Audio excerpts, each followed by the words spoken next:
அதான் தேடிக்கிட்டு இருக்கேன், எங்க உங்க அப்பாவையே காணோம். அப்புறம் என்ன சோஃபா மாடல் ஆட்சியா, அது என்னன்னு புரியறதுக்கு எனக்கு ரொம்ப நாள் ஆச்சு. இந்த sofa set, table chair, teapoy, furniture பிசினஸ்லாம் வேற எங்க வெளியில போய் பண்ண சொல்லுங்க. அப்படி அந்த பிசினஸ் தான் பண்ணணும்னா நிறைய பிசினஸ் பண்ற மாதிரி வெளியில போய் பண்ண சொல்லுங்க, எங்க சட்டசபைக்குள்ள வேணாம். அதனால ஆக்கப்பூர்வமான கருத்துக்கள் இருந்தா சொல்லுங்க. டெஃபினட்டா அது சரியா இருந்தா நாங்க ஏத்துக்கிறோம். எனக்கு ஒரு குட்டி கதை ஒன்று ஞாபகம் வருது, சொல்லாமா? ஒரு ஊர்ல ஒரு பெரியவர் வெயில் ரொம்ப ஜாஸ்தியா இருக்குன்னு சொல்லிட்டு கண்ணுக்கு மேல கை வச்சுக்கிட்டு இப்படி சுத்தி முத்தி தேடிக்கிட்டு இருந்தாராம். அப்ப கூட இருந்த ஒரு சின்ன பையன், என்ன தேடுறீங்க அப்படின்னு கேட்டானா. அதுக்கு அந்த பெரியவர் சொன்னாரா, அது ஒண்ணு இல்ல தம்பி,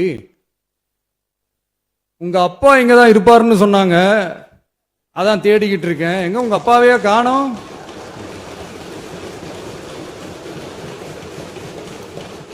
இல்ல அந்த எங்களுக்கும் நக்கலா நையாண்டியா சம்பந்தம் இல்லாத குட்டி கதை இதெல்லாம் எங்களுக்கும் பேச தெரியும்.